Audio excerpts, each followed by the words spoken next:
Hey everybody, my name is Chris and I'm a tutor here at Chegg.com. I mostly do math and a little bit of computer science. And in this video, we're going to talk about the converse of a statement. So before we talk specifically about the converse, let's talk about statements in general and some related things with those.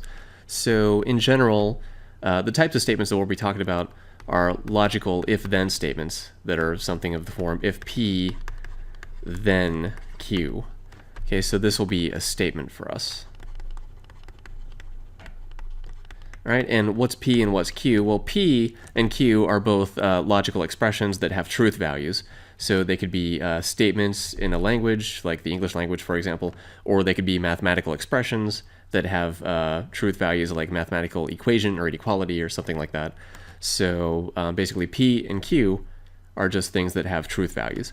So this is our statement. Now there are three associated other different types of statements with this one statement.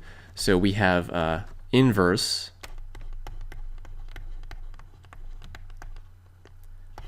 and we have the converse, which is what we're going to talk more about after this, and there is also what's called the contrapositive.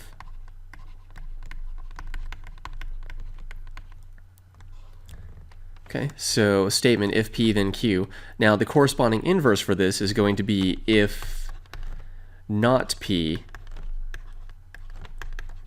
then not Q, right? And there's no real reason that I'm capitalizing not, just to emphasize it, I guess. So the inverse is basically you reverse the truth value. In other words, you negate P and Q. So if your statement is if P then Q, then the inverse is going to be if not P then not Q. So what's the converse? Well, the converse is just the statement, but pretty much switched around. So the converse is if Q then P. Okay. And the contrapositive is actually the inverse of the converse. So the contrapositive is going to be if not Q,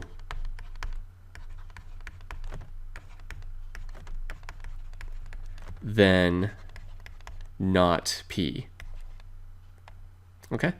So what's actually interesting is that, so P and Q both are expressions that have logical truth values, and the entire statement itself also has a logical truth value, which depends on the truth values of P and Q.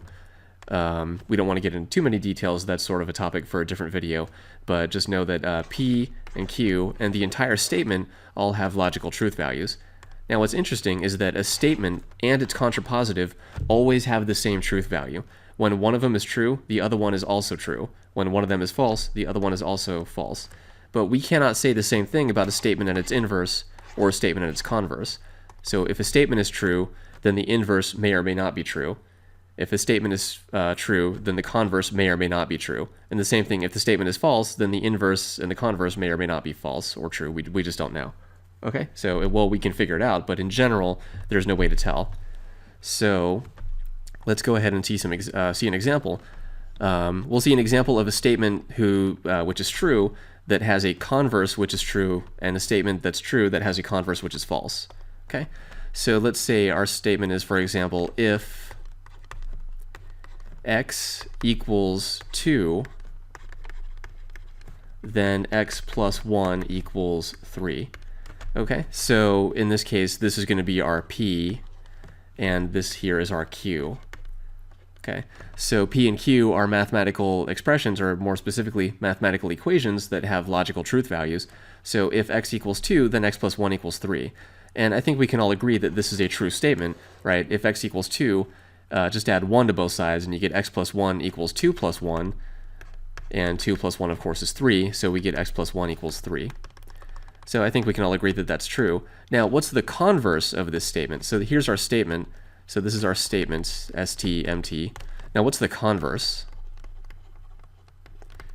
Now, the converse of this statement is going to be if Q then P, right? Because remember, that's what the converse is. The converse is if Q then P. So if x plus 1 equals 3, then x equals 2. Okay, so here now is Q, and here now is P. So if x plus 1 equals 3, then x equals 2. Now, I think we can all agree that this also is true, because if x plus 1 equals 3, then we can subtract 1 from both sides, and we're going to get x plus 1 minus 1 equals 3 minus 1. And of course, x plus 1 minus 1 is just x, and 3 minus 1 is 2. So if x plus 1 equals 3, then certainly x equals 2.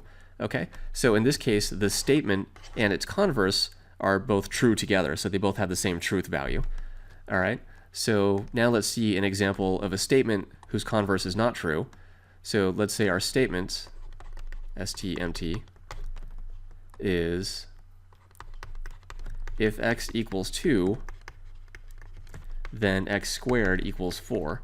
Right? I think we can all agree that this is true. If x equals 2, then just square both sides, and we end up with x squared equals 2 squared, and 2 squared, of course, is 4. So here is our p, x equals 2, and here is our q, x squared equals 4. All right, now what's the converse of this statement? The converse is if q, then p, which specifically in this case, the converse is if x squared equals 4, then x equals 2. However, this is actually not a true statement. Okay, it's not actually true in general that if x squared is 4, we cannot automatically conclude that x is 2. Why is that? Well, because if x squared equals 4, so we're going to say no, because if x squared equals 4, then x could be 2, or x could be negative 2. So in other words, if x squared equals 4, then x equals 2 is not necessarily true, so we can't always conclude that. Okay? So even though this statement may be true, the converse is actually false, because if x squared equals 4, then x equals 2, that's not a true statement, because x could also be negative 2. Right? And why is that? Well, because negative 2 squared is 4, right? So if x squared is 4, we don't know. X could be 2, x could be negative 2. It really depends on the situation that we're in. However, we just cannot say in general that if x squared is 4, then automatically, oh, x is 2. We just can't say that in general. So while the statement may be true, then the converse is not necessarily true. So what that means then is that the converse is false. Okay? So what we've seen here is a statement that has a converse that shares the same truth value as the statement. So in other words, they're always true together. The statement is true, the converse is also true. And we saw an example of a statement that is true, but the converse is false. So that's just 2 examples to point out that a statement and its converse do not necessarily always have the same truth value. But remember, a statement and its contrapositive always do, but that is a topic for another video. So anyway, thank you for watching this video, and I hope you found it helpful.